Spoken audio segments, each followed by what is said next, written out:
Cette année, au terme de ce séminaire de cette année consacré à la perversion, c'est donc la neuvième et dernière séance. Avant, je voulais vous dire que je viens de faire un huitième livre et qui va sortir aux éditions L'Harmattan le 4 juillet. Voilà, le 4 juillet, ça s'appelle Psychanalyse pas morte, l'être suit. Mm. Voilà, si vous voulez, ça sera avec plaisir si vous voulez me lire, mais vous en aurez quand même pour 284 pages, hein. Voilà, chez l'Harmattan. Allez, on y va. On y va, cette neuvième et dernière séance qui est intitulée, c'est la troisième fois, le troisième volet, jouissance versus désir. Alors, on va faire un petit peu, pour terminer, un petit peu de lexicographie pour boucler ce séminaire. Pour autant, pour autant qu'il serait démontré que nous sommes passés, en quelques années, d'une théorie de la perversion restreinte à une théorie de la perversion généralisée, la perversion n'est plus ce qu'elle était. Comme on l'aura entreaperçu, le noyau dur de cette affaire réside dans la confusion orchestrée qui s'est réalisée entre la jouissance et le désir, au prix même du rejet, voire de l'exclusion ou de l'anéantissement de ce dernier, nommément donc le désir. Nous terminerons le séminaire de cette année en concluant par une note qui vise à faire entendre la distinction, mais aussi l'articulation que seule la discipline nommée par Freud psychanalyse est à même de faire valoir comme fondamentale et structurante de l'homme, dans la mesure où celui-ci souhaite rester un tant soit peu humain. Rien de moins.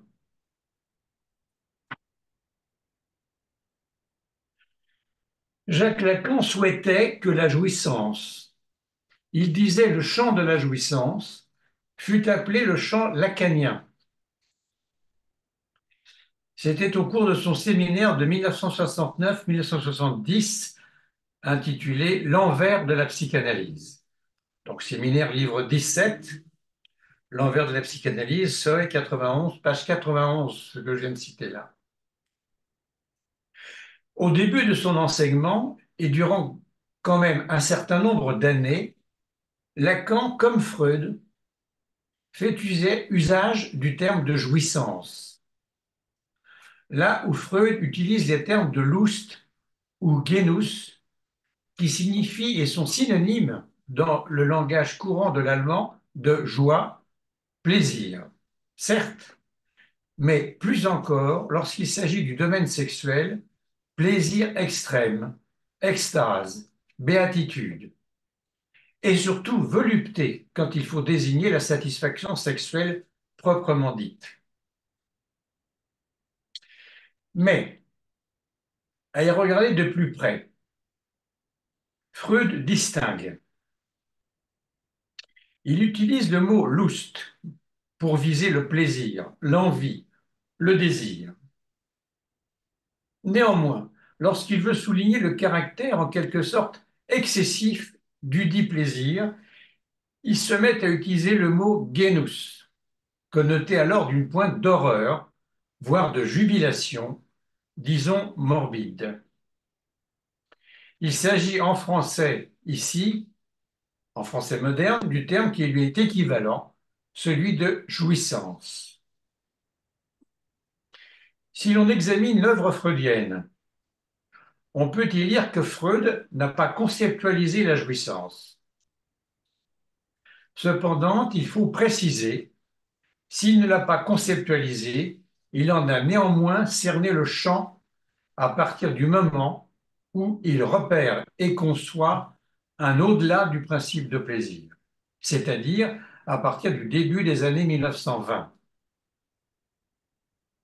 Le champ de la jouissance se situe donc, pour Freud, c'est très net, au-delà du principe de plaisir.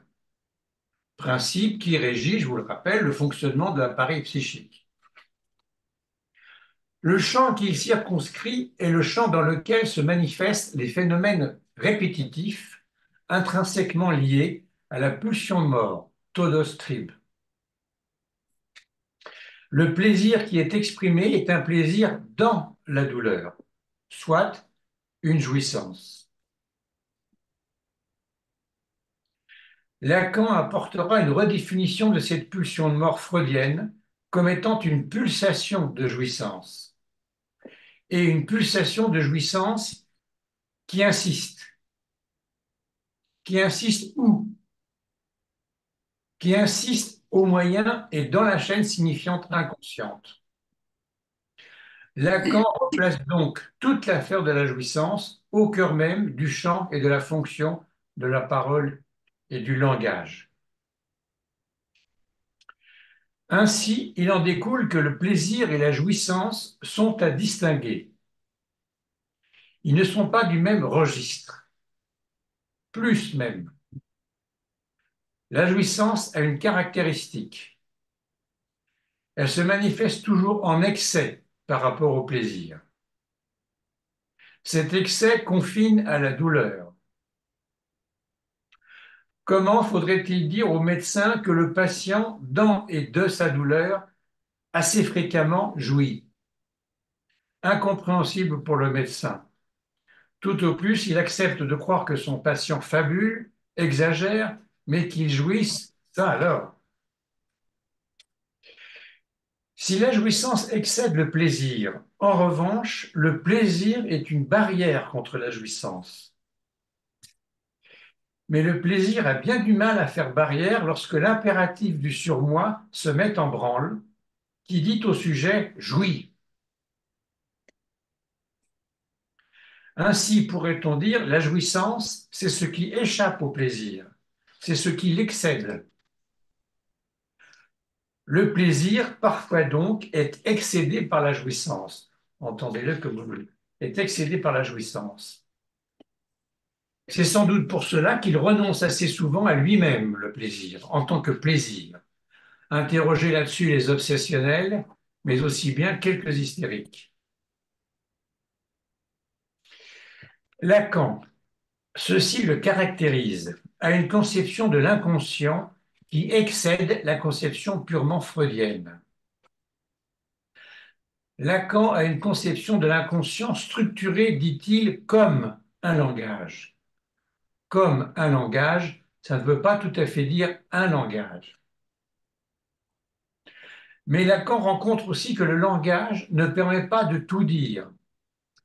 Il va donc se heurter à une difficulté, celle d'arriver à rendre compte des manifestations de la jouissance qui, précisément, échappent au fonctionnement du principe de plaisir. La question à lui posée peut s'énoncer ainsi. Comment un sujet peut-il manier sa jouissance si, par définition, l'accès à la jouissance lui est rendu impossible par la loi du plaisir, qui fait mur, et qu'en même temps, cette jouissance lui est interdite par la loi de la prohibition de l'inceste? Lacan va rencontrer au décours de son œuvre que pas tout est signifiant. C'est d'ailleurs ce qui l'amène à introduire la notion de jouissance en tant que concept dans son enseignement. C'est en 1959-1960, dans le séminaire L'éthique de la psychanalyse, qu'il introduit le terme de jouissance, qu'il emprunte au discours juridique. Pourquoi au discours juridique? Eh bien, il faut savoir que c'est l'essence même du droit que de répartir, de distribuer et de rétribuer la jouissance. Et Lacan n'y va pas de main morte. Il dit la sécurité de la jouissance des riches, à l'époque propre où nous vivons, se trouve, réfléchissez bien, très augmentée par ce que j'appelle la législation universelle du travail. Ça, c'est dans l'éthique de la psychanalyse, page 235. Tout travailleur, j'espère, aura compris. Lacan dira un peu plus tard, dans le séminaire 1966-67, le séminaire 14, La logique du fantasme, à la séance du 7 juin 1967, il dira un retour au mot lui-même de jouissance est dès lors nécessaire. Ce que permet l'appréhension lexicale, c'est en effet de voir que l'emploi du terme varie d'un versant, celui de l'étymologie, qui indique la joie, à un versant qui indique la possession, et qui suppose que jouir de est autre chose que jouir, ce qui s'exemplifie le mieux dans la jouissance d'un titre juridique ou boursier, puisque la jouissance d'un titre, c'est de pouvoir le céder. Mais nous sommes ici ce soir tous savants pour savoir que la définition juridique de la jouissance dont parle Lacan remonte par une filiation de type sémantique et étymologique relativement complexe jusqu'à atteindre l'élaboration augustinienne, Saint Augustin, dans ses textes qui on dit en latin De moribus ecclesiae, Catholicae, l'autre texte De diversis questionibus, qu'on appelle en français la question 30, De doctrina christiana et De trinitate, ce qui veut dire texte de Saint Augustin, père de l'Église, c'est-à-dire Aurelius Augustinus ou Augustin d'Hippone, dit Saint Augustin, 354-430, donc fin du IVe, début du Ve siècle de l'ère chrétienne. Alors, il s'agit de l'élaboration, chez Saint Augustin, de l'élaboration du couple de l'outil, outil, en latin UTI, et du fruit, FRUI, outil et fruit, qu'a donné en français l'usufruit. L'usufruit, c'est le terme juridique qui réunit en un seul mot la différence qu'il y a de l'utile à la jouissance. Saint Augustin distingue deux sortes d'amour. Un amour qui jouit, fruit, qui jouit de son objet, et un amour qui utilise, outil, cet objet comme moyen afin de parvenir à la jouissance d'autre chose. Jouir, fruit, est amour pour la chose elle-même en la situant comme le but absolu. Alors qu'utiliser, outil, est aimer une chose et s'en servir pour parvenir à la jouissance d'un autre objet.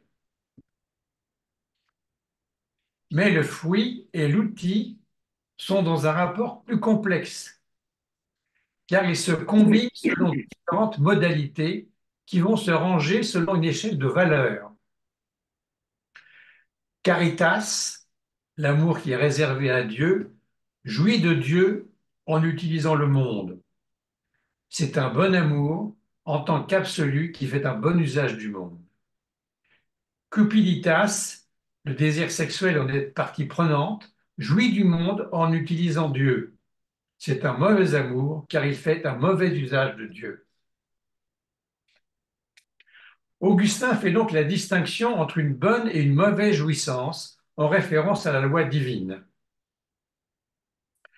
Sans recouvrir les définitions augustiniennes dans le registre propre à la psychanalyse, Freud et Lacan font à partir de l'incidence de la loi, celle de l'interdit de l'inceste, une distinction entre une jouissance nocive, néfaste, la jouissance incestueuse, et une jouissance satisfaisante, bonne pour le sujet. La psychanalyse n'est pas le champ, la discipline ou le monde des choses, ni de l'être. La psychanalyse, c'est le monde du désir et de la jouissance. Car c'est par leur biais que l'existence humaine prend son caractère de tragique. Réfléchissez bien que sans le désir et la jouissance, la vie et la mort n'auraient aucun sens. Le désir est lié à quoi? Il est lié à la loi de l'interdiction de l'inceste. Cette loi, on peut la dire pour la psychanalyse, consubstantielle aux lois du langage. Elle interdit la jouissance au sujet parlant. Grâce à cela, le sujet peut accéder à la parole et à son usage. Mais dans le même mouvement, la jouissance ne commence à être abordable par nous, par l'être, et par l'être que nous sommes, selon le terme de Lacan, qu'à partir du moment où nous arrivons à en parler.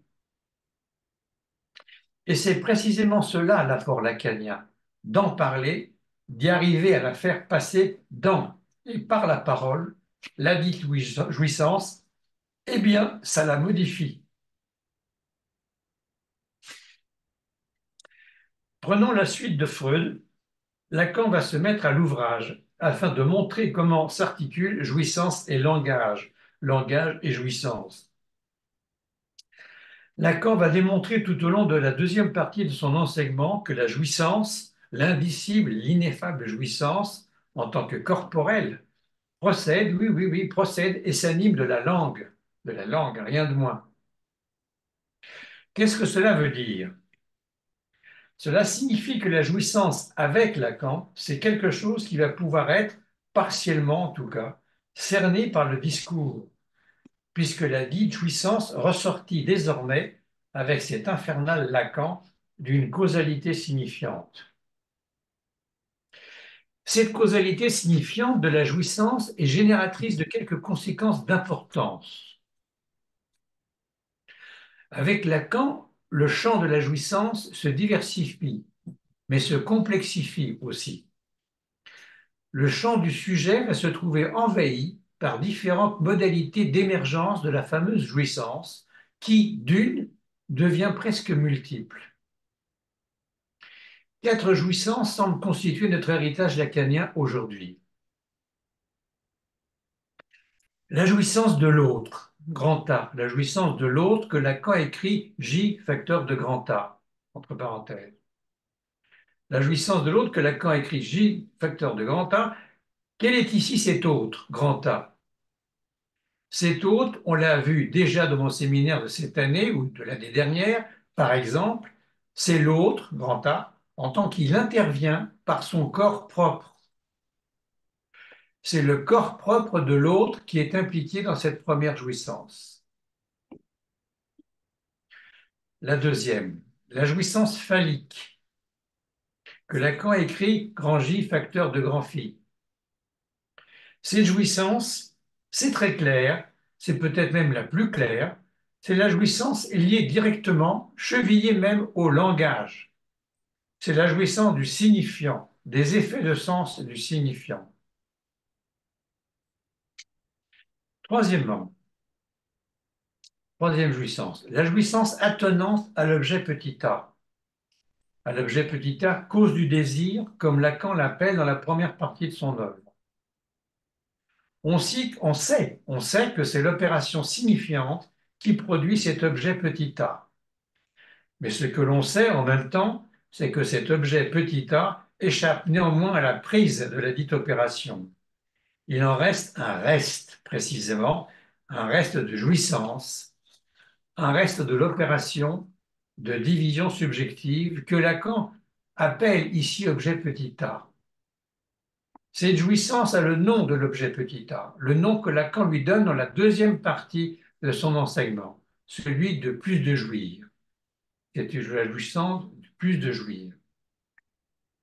Enfin, une quatrième jouissance est repérable, c'est la jouissance spécifiquement féminine. En quoi est-elle spécifiée plus qu'elle ne saurait être spécifique, puisque tout aussi bien Lacan laisse entendre que certains hommes, génétiquement hommes, anatomiquement hommes et physiologiquement hommes, en tout cas, puissent aussi en être le siège, les mystiques par exemple. Elle est spécifiée d'être située au-delà. C'est le terme de Freud, Jensetz. Jensetz des sous-principes, au-delà du principe de plaisir. Elle est située au-delà du phallus. Elle est située au-delà, mais une deuxième caractéristique la définit. C'est une jouissance que Lacan appelle supplémentaire. Pourquoi? Réponse, parce que cette jouissance est hors procès de la signifiance. Elle est bien au-delà du phallus, hors du règne du signifiant. Il ne reste pas moins vrai, mais à entendre sur un autre plan, plus général, le plan du sexuel, de la différence sexuelle, que Lacan distingue les deux jouissances que sont la jouissance masculine et la jouissance féminine. Elles ne s'entrecroisent pas entre elles. Elles n'ont en fait à ses yeux, ou plutôt à ses oreilles, aucune commune mesure. C'est alors ici le sens où il faut entendre l'aphorisme lacanien du «il n'y a pas de rapport sexuel». Et comme on l'a vu au cours de mon séminaire intitulé Du sexe pour ceux qui me suivent depuis plusieurs années, ces différentes modalités de la jouissance conduiront Lacan à produire une nouvelle théorie de la jouissance sexuelle, centrée toujours sur une élaboration de la présence ou de l'absence, ou encore de l'au-delà du phallus, jusqu'à en faire tableau. Ce tableau, vous savez, il est dans le séminaire encore, le séminaire 20 encore, page 73, le tableau de la sexuation. Donc, le séminaire 20, c'est 72-73, l'année 72-73. Ah, mince. La théorie de la jouissance que Lacan introduit dans le champ, disons, freudien, est nouvelle. Elle a porté à conséquence pour les lacaniens, dans plusieurs secteurs. D'abord dans celui de la praxis analytique, c'est-à-dire la manière symbolique avec laquelle traiter du réel. Le distinguo lacanien des jouissances permet d'entendre la polyphonie de celle-ci un peu mieux qu'avec Freud. Mais elle a eu aussi des répercussions sur les fins de cure, concernant la constitution avec l'objet petit a et sur ce qui a été appelé la traversée du fantasme, mais aussi la chute de l'objet petit a et l'effectuation toujours plus que délicate que prévue du transfert. Des répercussions donc sur la question de la castration. Des conséquences encore, enfin, sur ce qu'il en serait pour la psychanalyse d'une éthique qui ne tiendrait plus, c'est le moins que l'on puisse attendre, pour une telle discipline, unique en son genre, ce qui ne l'apparente alors plus en rien à une science dite humaine qui ne tiendrait plus à des idéaux, mais à la jouissance. Une jouissance spécifique du sujet dont le désir, nous y revenons, est corrélé à la loi. Entendez toujours à la loi de l'inceste, qui fonde universellement nos sociétés en les rendant possibles, sinon vivables. Vous savez quelle serait cette éthique de la psychanalyse pour Lacan. Il l'a appelée une éthique non pas du bien, non pas des biens, mais du bien-dire, c'est-à-dire en somme du désir. Alors du désir, parlons-en. Pour désigner le désir, Freud utilise deux termes, Wunsch et Lust. Wunsch, cela signifie vœu ou souhait. Lust, on le traduit par envie et plaisir. Mais ces deux termes en allemand ne contiennent aucunement une notion de reconnaissance. Il y a pourtant un mot en allemand qui qualifie le désir en y incluant cette notion de reconnaissance qui lui est attenante. C'est un mot de la tradition philosophique. C'est un mot que Freud n'emploie pas, évite même. C'est le terme de Begierde. Dans la théorie freudienne du rêve, Wunsch est le désir inconscient refoulé. Mais dans le même temps, Wunsch est aussi accomplissement de désir. Le désir n'est pas le besoin. Le besoin, la faim, la soif, il n'y en a pas tellement beaucoup d'autres, hein. La faim, la soif, c'est assez clair, le besoin. Le désir, cela reste toujours un petit peu énigmatique. Le besoin peut trouver sa satisfaction, Befriedigung en allemand, dans un objet adéquat. La satisfaction du désir, Wunschbefriedigung, dans la langue de Freud, c'est tout à fait dans un autre registre. Comment tend à s'accomplir le désir inconscient? Wunsch.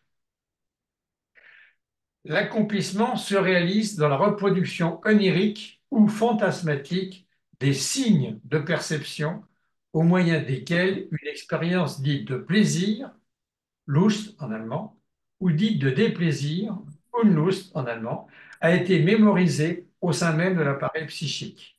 Et sous quelle forme? Sous la forme de traces mnésiques, comme le dit Freud. Sous la forme de traces mnésiques, lesquelles, comme on le sait, constituent le dit appareil freudien, les traces mnésiques. Accomplissement d'un désir, ce qui veut dire freudiennement, pas d'échappatoire de ce côté-là, accomplissement d'un désir sexuel chez Freud, d'un désir en tant que sexuel. La satisfaction du désir a toujours une valeur sexuelle, car le désir est toujours polarisé sexuellement. Et l'objet trouvé n'est toujours qu'un objet retrouvé. Ainsi, le sexuel ne se réduit plus, avec Freud et sa théorie de la sexualité, au génital. Pas de sexologie freudienne. Ce qui fait apparaître quoi? Que la satisfaction du désir, Wunsch-Befriedigung, dans la langue de Freud, est d'abord et avant toute chose une satisfaction soit onirique, soit fantasmatique, en tout cas subjective. Elle vise au premier chef le langage, c'est-à-dire les mots et les jeux sur les mots.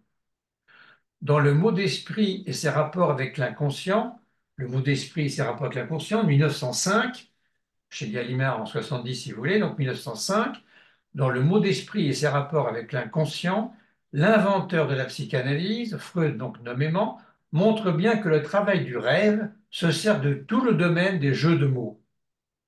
Mais aussi, il montre pourquoi le plaisir procuré gît dans la dimension formelle du langage en tant que tel. Ce qui veut dire encore que cette satisfaction est parfaitement indépendante d'une quelconque réalisation effective, dans ce qu'on appelle un plaisir d'organe, qui éventuellement pourra l'accompagner, mais encore indépendante de toute rencontre avec l'objet sexuel réel. Vous me direz que s'il est là, l'objet, ça ne gâte rien non plus. Hormis Wunsch et Lust, il y a un troisième terme qu'utilise Freud, c'est libido, issu de l'emploi qu'en ont fait d'abord les philosophes, puis plus récemment, à l'époque de Freud, les sexologues. Libido était synonyme d'envie, de désir, d'aspiration, de volupté. Freud lui donne une nouvelle définition. C'est pour Freud une composante fondamentale de la sexualité. Ce terme a pour attrait supplémentaire de consonner avec le terme allemand Liebe, qui signifie à la fois désir et amour. Mais il est difficile chez lui de trouver un sens univoque à ce concept. Il désigne avec ce terme tout aussi bien la convoitise que la luxure, bien qu'à chaque fois il garde en même temps son double sens de plaisir, Lust et de désir, Wunsch. Dans les 3 essais sur la théorie de la sexualité de 1905, la libido est tout à la fois quantitativement et qualitativement une énergie qui désigne la manifestation dynamique de la pulsion sexuelle dans la vie psychique. Qu'est-ce à dire? Freud a une formule très simple. Il dit que la libido est au désir ce que la faim est à l'appétit. Ainsi, les pulsions sexuelles ont toujours affaire avec tout ce qui peut se saisir sous la forme de liebe, de désir et d'amour, de désir-amour, dira un jour Lacan. Donc, pour introduire le narcissisme de 1914, puis dans Métapsychologie de 1915, Freud va circonscrire une opposition. La libido liée aux pulsions sexuelles s'oppose, et réciproquement, aux pulsions d'autoconservation du moi. On est alors dans un dualisme pulsionnel où le moi devient le grand réservoir de la libido. Freud distingue la libido du moi, celle qui reste investie dans le moi, de la libido d'objet, celle qui va à la conquête en investissant les objets. Mais elles peuvent alterner chez Freud. Elles peuvent alterner, se retourner, s'intervertir, comme par exemple la libido du moi se réinvestissant en retour sur le moi en libido narcissique. D'où un narcissisme primaire, le moi comme réserve libidinale, à distinguer d'un narcissisme secondaire, le moi comme instance psychique introduite dans son texte de 1923, Le moi et le ça devenant ainsi le réservoir des pulsions. À quoi il faut encore ajouter que la libido peut modifier ses investissements. Elle peut changer d'objet et de but. Exemple, la sublimation, dans laquelle le sujet peut arriver à une satisfaction pulsionnelle sans refoulement, à condition, à condition que la pulsion soit détournée de son objet et de son but sexuel au profit d'un investissement d'objet socialement valorisé. L'art, la littérature, les activités intellectuelles et scientifiques, la psychanalyse aussi. La libido peut encore se diversifier en fonction de ses sources d'excitation, celles des zones érogènes du corps, c'est-à-dire que d'autres zones peuvent être érogénéisées, voire le corps en son entier. C'est frappant chez les femmes principalement, me semble-t-il. La libido, c'est quelque chose en somme de très mobile et très plastique. Changement à vue d'objet, de but et de source. Dans Au-delà du principe de plaisir de 1920, on assiste à l'arrivée d'un troisième dualisme pulsionnel. C'est le couple pulsion de mort, pulsion de vie qui déboule. Les pulsions de mort, c'est Thanatos, c'est-à-dire les forces de déliaison de vie. Les pulsions de vie, c'est Eros, c'est-à-dire les forces de liaison de vie. Elles sont toutes ensemble nouées, toutes en s'opposant, vie, mort, mort, vie. Mais Freud tiendra jusqu'au bout à ces termes de pulsion de mort et de pulsion de vie. Jamais Eros, par exemple, ne remplacera le terme libido, le terme de libido. Lacan, comme vous pouvez vous en douter, c'est très différent. Quoique,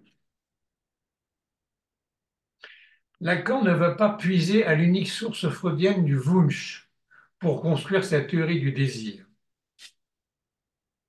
Il fait appel à une autre source, celle qui avait semblé, se méfiant des philosophes, récuser Freud, celle de la Begierde, qui signifie appétit, tendance ou concupiscence, qui sont des termes par lesquels s'exprime la relation de soi à la conscience, la relation de soi à la conscience. Où trouve-t-on cette signification de ce terme, sinon chez Hegel, le philosophe Hegel, au niveau de l'un de ses textes majeurs, celui de la phénoménologie de l'esprit. La phénoménologie de l'esprit, l'attitude de la lutte pour la reconnaissance, livre 2, chapitre 2, au biais 56. Chez Hegel, au niveau de l'un de ses textes majeurs, celui de la phénoménologie de l'esprit, dans lequel on peut rencontrer cette notion majeure de reconnaissance. Ça peut se dire simplement ainsi. Je me reconnais à partir d'un autre qui sert de support à mon désir, c'est-à-dire que je le prends pour objet de mon désir en le niant comme conscience. C'est ainsi que Lacan, dans un premier temps, va définir le désir comme désir de reconnaissance, désir d'être reconnu par l'autre. En effet, quelle est la visée fondamentale, première du sujet, sinon celle de se faire reconnaître par l'autre dans la parole à lui adressée? C'est un désir ici qui est reconnu par le désir de l'autre. Il se voit soumis aux lois de la parole qui sont, qui sont le don, la reconnaissance, l'échange, le pacte et l'alliance. Si le sujet reconnaît les lois de la parole qui légitiment son désir, le sujet peut dès lors trouver à se réaliser dans la rencontre avec l'objet qu'il s'est choisi. Cette thèse résumée ici est parfaitement démontrée au niveau de son texte inaugural de 1953, Fonction et champ de la parole et du langage. Vous trouvez ça dans les écrits, Seuil 66, page 237. Mais, dans un second temps,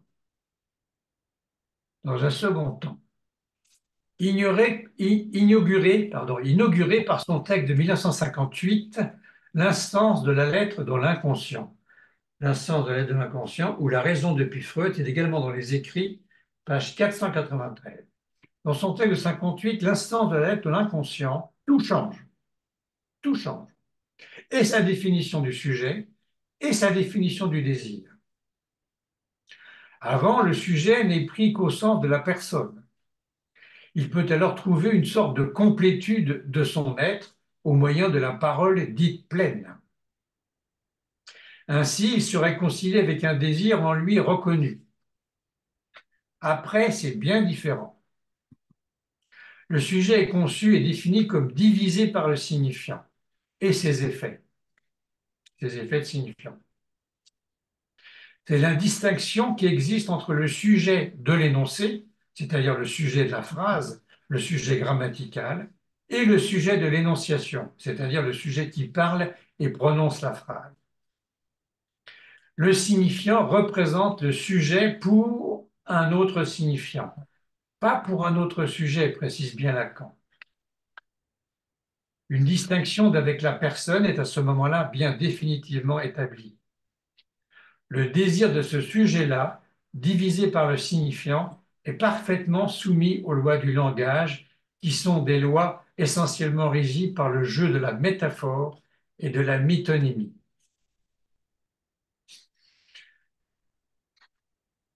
Qui viennent donc de la linguistique, ces tropes. L'interdiction de l'inceste, c'est la loi du désir. Celle-ci étant, répétons-le, consubstantielle à ces lois du langage. Le désir qui était, si l'on peut dire, de l'autre, petit a, donc à écrire avec un petit a, devient dorénavant de l'autre, à écrire avec un grand A. Le désir est impossible à dire. Pourquoi? Réponse, parce qu'il se loge.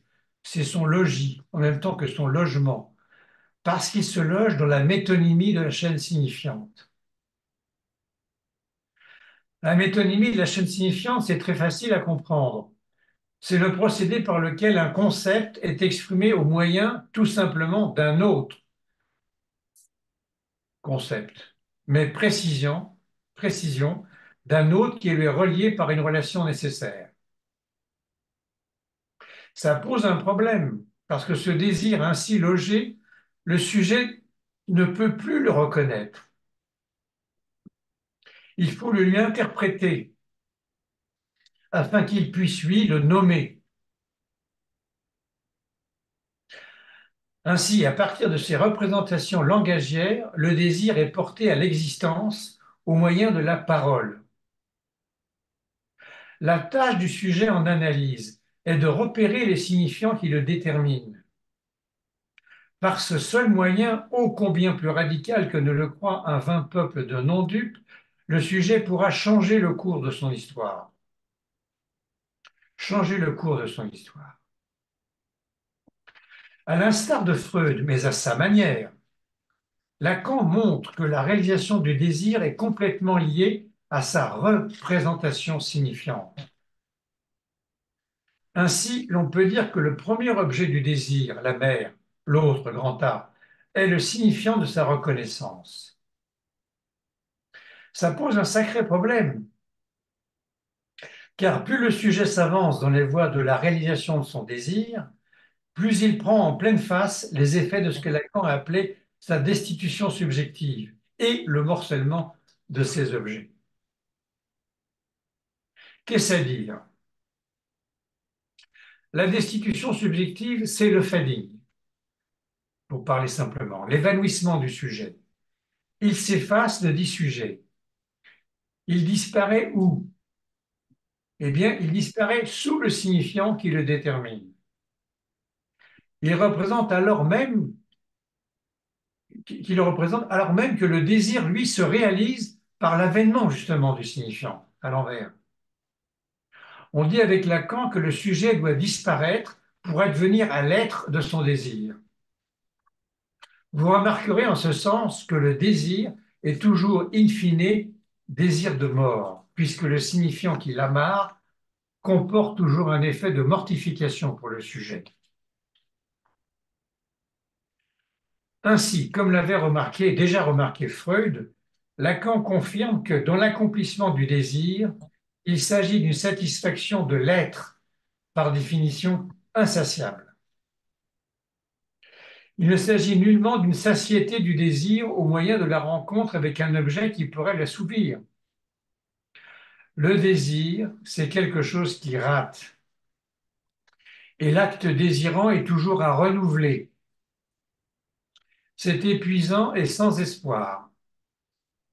Mais cet acte est cependant porteur d'un désir nouveau, renouvelé, conquis sur ce que Lacan appelle le non réalisé, c'est-à-dire pour lui ce qui est la définition même de ce qui insiste dans l'inconscient, le non réalisé.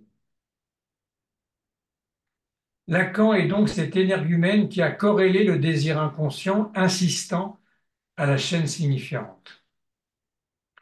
Ainsi, cette opération lui permet de résoudre l'énigme du désir indestructible, Wunsch, ce fameux désir dont Freud nous entretient à la dernière ligne de l'interprétation des rêves.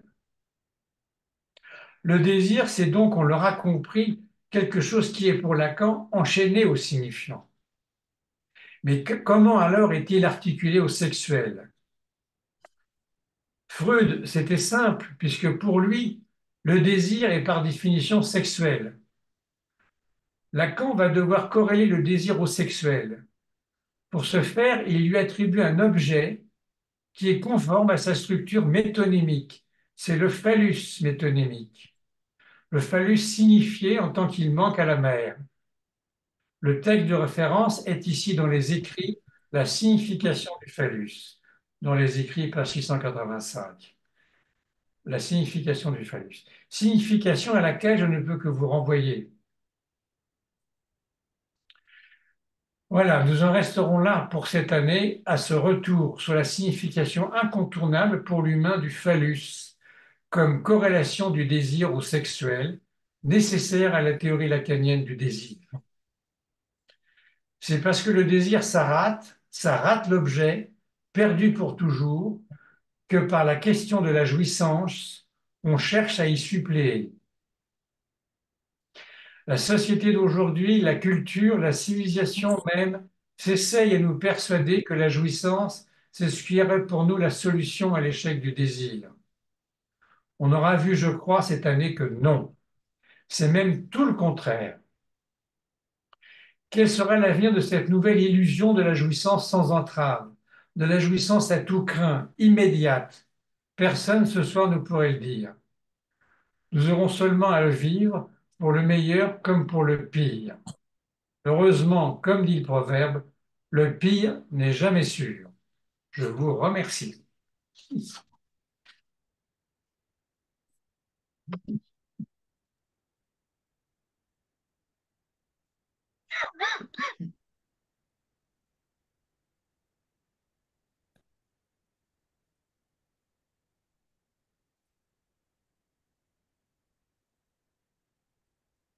Bon, je n'ai pas appris ça par le biais clinique ce soir, je n'ai pas appris ça par le biais théorique, j'ai appris ça par le biais lexicographique, comme je l'ai appris tout à l'heure. C'est tous ces mots qui traversent Freud, qui changent tout le temps, et puis Lacan qui va se fixer sur, à partir de Begierde, voilà, et qui va aller chercher Hegel dans un premier temps. Puis après, il sera moins hegelien.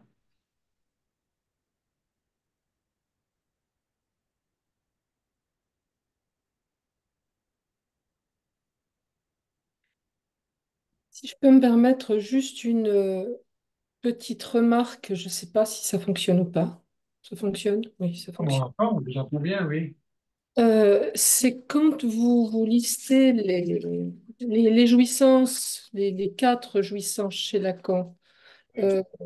Vous parlez de la jouissance donc de l'autre liée au corps, vous parlez de la jouissance phallique grand-phi donc liée au signifiant et l'interaction avec le réel. Vous parlez de la jouissance d'objet donc liée à petit a. Euh, Pas du tout de la jouissance liée au sens, qui est quand même une autre jouissance sur le nœud borroméen. Et vous nommez là comme quatrième jouissance la jouissance dite féminine. Alors que moi, en tout cas tel que je l'ai compris, il me semble que c'est important de noter qu'ils ne sont pas dans le même référentiel en fait. Parce que autant la jouissance de l'autre liée au corps et la jouissance grand-fils sont liées à petit a. En fait, c'est centré sur petit a dans le nœud borroméen, alors que la jouissance féminine, pas toutes, et la jouissance phallique dans le tableau de la sexuation sont centrées sur le phallus. Dans RSI, en fait, le phallus est décentré.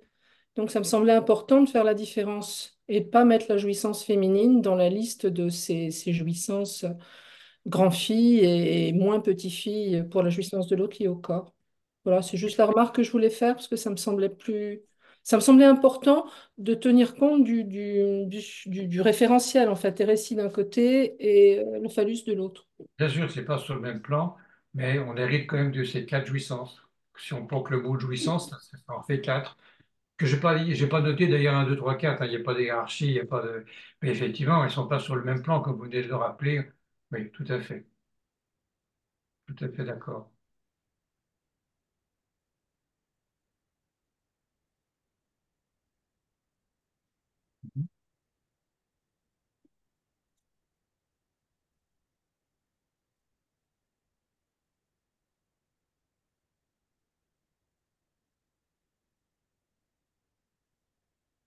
Et alors, moi, le désir me pousse à vous demander quel sera votre prochain séminaire, Monsieur Lucas? Puisque vous posez la question, J'entends pas. un peu comme De Gaulle, pour ceux qui ont connu De Gaulle, dans les conférences de presse, il disait il me semble que l'on m'a posé une question. C'était pas vrai. C'était fait en coulisses. Donc il allait répondre à la question que personne ne lui avait posée, mais il semblait qu'on lui avait posé une question. Alors vous posez une question, vous réellement, oui. Je ne sais pas si ça sera un séminaire, je n'ai pas décidé avec l'école du réel. Ça sera décidé en juillet, mais ça sera sans doute une série de conférences, au moins quatre, peut-être quatre. Et je peux vous donner, puisque vous m'interrogez amicalement, l'intitulé, je peux vous le lire si vous voulez. Vous avez intérêt de savoir, vous savoir. Ça sera sans doute, si je suis en état, quatre conférences. Ça s'appelle Amour, virgule, désir, virgule, jouissance. C'est un peu la suite de ce qu'on a dit, hein. Amour, désir, jouissance, un trio infernal qui met en mouvement le sujet, comme on dit, mettre en musique. Seuls les deux derniers sont des concepts de la psychanalyse. Quant à l'amour, c'est l'amour. Et si l'on suit Lacan, il y a l'amour parce qu'il n'y a pas de rapport sexuel. Il prend parfois une forme de sublimation chez l'analyste et son analysant pour les nécessités de la cure.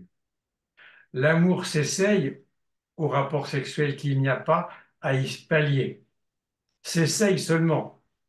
Il y a la haine, son renversement, et aussi la troisième passion laide qui est l'ignorance. Encore un trio.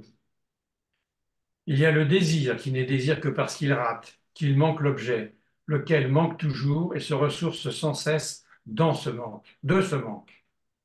Il y a enfin la jouissance dont Lacan souhaitait qu'on l'appelât le champ lacanien, une sorte d'identification du champ d'exercice de la psychanalyse lacanienne au champ de la jouissance dont on ne veut généralement rien savoir. Ça se termine par cette citation. L'inconscient, c'est que l'être en parlant jouisse et j'ajoute ne veuille rien en savoir de plus. J'ajoute que cela veut dire ne rien savoir du tout. Voilà, c'est signé Jacques Lacan dans le séminaire encore, 8 mai 73. Je vous répète parce que c'est superbe. Ça commence comme ça que les analysants. L'inconscient, c'est que l'être, en parlant, jouisse, et j'ajoute, ne veulent rien en savoir de plus. J'ajoute que ça veut dire ne rien savoir du tout.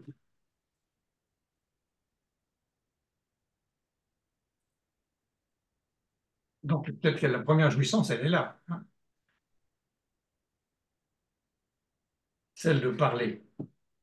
C'est pour ça que certains sujets se taisent.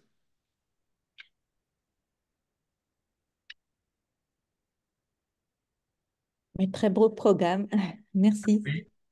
Je ne sais pas, je prendrai l'école du REL avec moi prendra une décision le 13 juillet.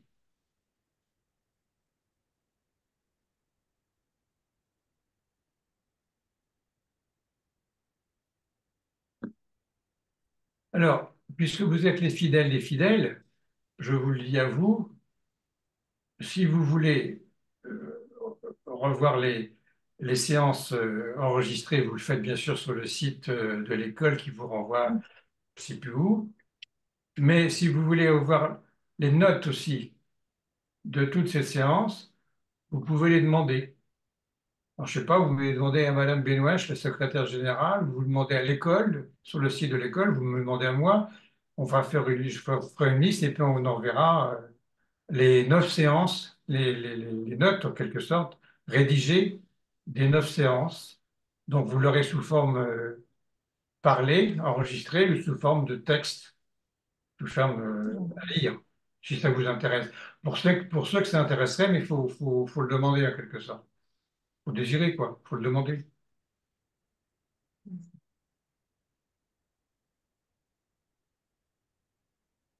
Pour montrer qu'on n'est pas névrosé. Quand on est névrosé, on ne peut pas demander. On n'arrive pas à demander. Voilà. Parce qu'on a peur qu'on vous réponde non. Mais aussi, quelque part derrière, on a peur qu'on vous réponde oui. Et donc, ça bloque le névrosé. Et quand on l'est plus, comme vous et un peu moins peut-être, eh bien, quand on l'est plus, on ose demander. Et on ne s'effondre pas si on vous dit non. Et si on vous dit oui, ben on jouit. On jouit du texte. Voilà, il n'y a plus d'autres remarques?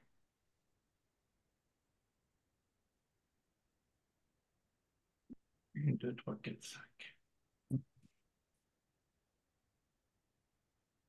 Ben, j'espère que ça vous aura intéressé ces 9 séances. J'avais réservé donc Oui.